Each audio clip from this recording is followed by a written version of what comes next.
দেশে তো বটেই, রিপাবলিক ডাবল এক্সিট পোলে মোদি ঝড়ের ইঙ্গিত বঙ্গেও। 42-এর মধ্যে 21 থেকে 25টি আসন পেতে পারে বিজেপি। অন্যদিকে তৃণমূলের ঝুলিতে যেতে পারে 20টির মতো আসন। উত্তরবঙ্গের 8 আসনের মধ্যে 7টিতেই জয়ের সম্ভাবনা রয়েছে বিজেপি।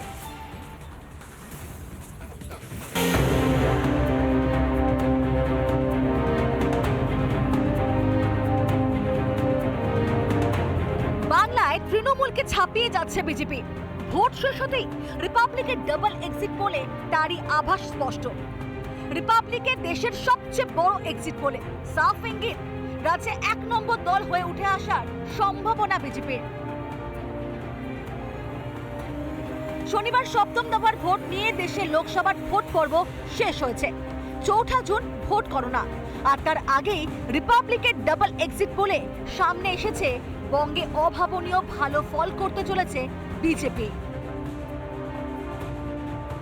পি মার্কের সমীক্ষায় বাংলায় বিজেপি পেতে পারে 22টি আসন, বাংলায় তৃণমূল পেতে পারে 20টি আসন। অন্যদিকে ম্যাট্রিক্সের সমীক্ষা বলছে বাংলায় বিজেপি পেতে পারে 21 থেকে 25টি আসন, তৃণমূল পেতে পারে 16 থেকে 20টি আসন, অন্যান্যরা পেতে পারে 1টি আসন। আমাদের প্রধানমন্ত্রী তিনি 42টা কেন্দ্রেই জনগণকে ভোট দিতে বলেছিলেন উন্নয়নের পক্ষে, বিকশিত ভারতের লক্ষ্যে। এবং আমাদের নেতা অমিত শাহজি তিনি পশ্চিমবাংলায় বলে গেছেন যে 30টা এমপি যদি আপনারা দেন, আপনাদের 26 অবধি অপেক্ষা করতে হবে না, এই বছরেই আমরা জঞ্জাল রাজ, জঙ্গল রাজ মুক্ত করব বাংলায়। উত্তরবঙ্গে 8 আসনের মধ্যে 7টিতেই জয়ের সম্ভাবনা বিজেপি। বঙ্গে জয়ের সম্ভাবনা 3 কেন্দ্রীয় প্রতিমন্ত্রী নিশীথ প্রামাণিক, শান্তনু ঠাকুর ও সুভাষ সরকারের। জয়ের সম্ভাবনা বিজেপি রাজ্য সভাপতি সুকান্ত মজুমদারেরও। আমরা যদি 22 থেকে 25-এর মধ্যে যদি আপনাদেরটাও আমি সঠিক ধরে রাখি, তাহলে পরে আমি বলছি টিএমসি থেকে তো আমাদের তাহলে সিট বেশি হচ্ছে। আর সেটা যদি হয় তাহলে পরে অবশ্যই মমতা বন্দ্যোপাধ্যায়ের সরকার নামে মাত্র থাকবে, সরকার বিজেপি চালাবে। ভারতীয় জনতা পার্টি আমাদের লক্ষ্য হচ্ছে তৃণমূলের থেকে এবার বেশি সিট পেয়ে পশ্চিমবঙ্গের নিরিখে সিঙ্গেল লার্জেস্ট পার্টি হওয়া। 2019 সালে লোকসভা ভোটে রাজ্য বিজেপি পেয়েছিল 18টি আসন, আর এবার সেই ভোট শতাংশ অনেকটাই বাড়তে পারে বিজেপি। অন্যদিকে ভোট কমতে পারে রাজ্যের শাসক দল তৃণমূলে। সমীক্ষায় বাম ও কংগ্রেসের হাত খালি থাকার সম্ভাবনাও সামনে আসছে। রিপাবলিক বাংলা। ভোটারদের মনে ছাপে ফেলতে পারল না বিরোধীরা। শনিবার ভোট পর্ব মিটতেই রিপাবলিকের ডাবল এক্সিট পোলে তেমনই ইঙ্গিত পাওয়া গেল। বিপুল সংখ্যাগরিষ্ঠতা নিয়ে ফের দিল্লির মসনদে বসতে চলেছে বিজেপির নেতৃত্বাধীন এনডিএ জোট। ফের একবার মোদী সরকার, ইঙ্গিত বুথ ফেরত সমীক্ষায়। মোদীর গ্যারান্টি জয়ের বাদ্যি 4 জুন গণনা। গেরুয়া ঝড়ের ইঙ্গিত, ফের আসছেন মোদী, ধারে পাশেও নেই বিরোধীরা। बार 4 जून को नया इतिहास रचा जाएगा। फिर एक बार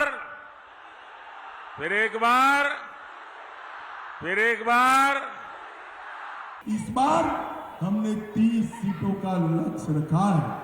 30 सीटें भारतीय जनता पार्टी को जिताओगे क्या? जोर से बोलो, जिताओगे? मोदी जी को प्रधानमंत्री बनाओगे? 400 पार कराओगे? हमारा मानना है कि देश के अंदर जो समर्थन प्राप्त हो रहा है उसको ध्यान में रखते हुए हम कह सकते हैं कि 4 जून को कि मोदी जी एक बार फिर से प्रचंड बहुमत के साथ सरकार बनाएंगे। বিরোধীদের দর্প চূর্ণ করে দেশে ফের একবার মোদী সরকার। ইঙ্গিত ম্যাট্রিক্স ও পি মার্কের বুথ ফেরত সমীক্ষায়। ম্যাট্রিক্সের বুথ ফেরত সমীক্ষার পূর্বাভাস। বুথ ফেরত সমীক্ষায় মোদী ঝড়, এগিয়ে বিজেপি তথা এনডিএ।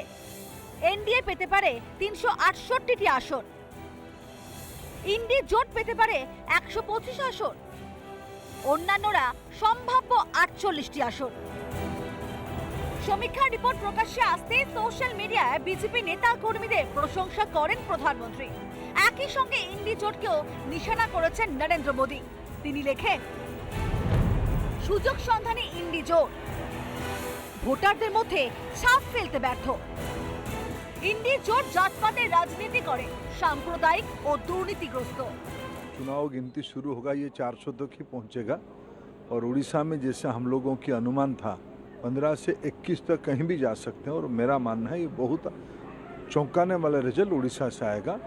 मोदी जी की डंका देश में बज चुकी है। प्रचंड बहुमत के साथ मोदी जी देश में फिर तीसरी बार प्रधानमंत्री बनेंगे और देश में बहुत सारे काम, बड़े बड़े काम बाकी है और निर्णायक काम सभी अभी माननीय प्रधानमंत्री जी करने वाले हैं।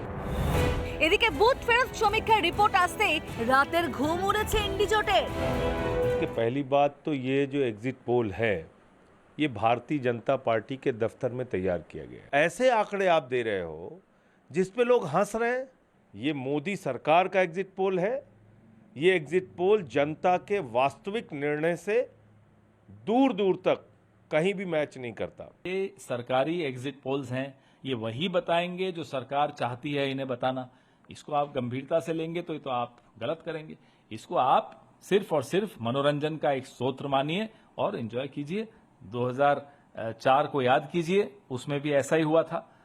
4 जून को हमें, जो कि जनता का पोल हमने किया है, हमें 295 सीटें हमारे गठबंधन को मिल रही हैं और वो स्पष्ट बहुमत है। অন্যদিকে পি মার্কের বুথ ফেরত সমীক্ষার পূর্বাভাস। গোটা দেশে এনডিএ কতগুলো পেতে পারে? 364টা এই মুহূর্তে নরেন্দ্র মোদী একটাই মুখ, 139 এনডি জোট এবং বাকিরা 40। এদের মধ্যে থেকে অনেকে আবার প্রধানমন্ত্রী হওয়ার স্বপ্ন দেখে। এবারে লোকসভা ভোটে সবার নজর ছিল উত্তরপ্রদেশে। ম্যাট্রিসের বুথ ফেরত সমীক্ষার ইঙ্গিত, দেশের সবচেয়ে বড় রাজ্যে 69 থেকে 74 আসন পেতে পারে এনডিএ। ইন্ডি জোট সেখানে পেতে পারে 6 থেকে 11টি আসন। এবার কি 4 জুনের পর বলির পাঠা খুঁজতে বেরোবে ইন্ডি জোট? Republic Bangla. Double exit pole এবং সেই সমীক্ষাতে যে পরিসংখ্যানটা উঠে এসেছে তা আপনাদের সামনে তুলে ধরেছে রিপাবলিক বাংলা। আর এই পরিসংখ্যান যখন সামনে আসে তখন বঙ্গেও গোটা দেশের পাশাপাশি কিন্তু গেরুয়া ঝড়, এবং সেই ঝড়ের প্রসঙ্গে আমরা কথা বলেছিলাম রাজ্যের বিরোধী দলনেতা শুভেন্দু অধিকারীর সঙ্গে। কি বলছেন তিনি, শোনাই। আমাদের প্রধানমন্ত্রী তিনি 42টা কেন্দ্রেই জনগণকে ভোট দিতে বলেছিলেন উন্নয়নের পক্ষে, বিকশিত ভারতের লক্ষ্যে। এবং আমাদের নেতা অমিত শাহজি তিনি পশ্চিমবাংলায় বলে গেছেন যে 30টা এমপি যদি আপনারা দেন আপনাদের 26 অবধি অপেক্ষা করতে হবে না, এই বছরেই আমরা জঞ্জাল রাজ, জঙ্গল রাজ মুক্ত করব বাংলায়। আমি তাদের একজন সৈনিক হিসাবে, বিজেপির কার্যকর্তা হিসাবে আমার পার্সোনাল বক্তব্য বা আশা যে আমরা তৃণমূলের, কংগ্রেসের থেকে আসন সংখ্যায় বেশি থাকব এবং 2018 থেকে আমাদের পারফরমেন্স অনেক বেটার হবে। আমি সংখ্যা তত্ত্বের মধ্যে যাব না। আমার রেজাল্ট নিয়ে টেনশন নেই। মোদিজি প্রধানমন্ত্রী হবেন, বাংলাতে বড় পারফরমেন্স হবে, এটা আমার জানা ছিল। অন্যদিকে বিজেপির জাতীয় কার্যকারিণী কমিটির সদস্য মিঠুন চক্রবর্তী তিনি কি বলছেন, তার কারণ তিনি তো দাপিয়ে বেরিয়েছেন তারকা প্রচারক হিসাবে, গোটা রাজ্যের বিভিন্ন জায়গায় ক্যাম্পেনিং করেছেন তিনি। তার প্রেক্ষিতে এবং একই সঙ্গে ডবল এক্সিট পোল, কি বলছেন মিঠুন, শুনুন।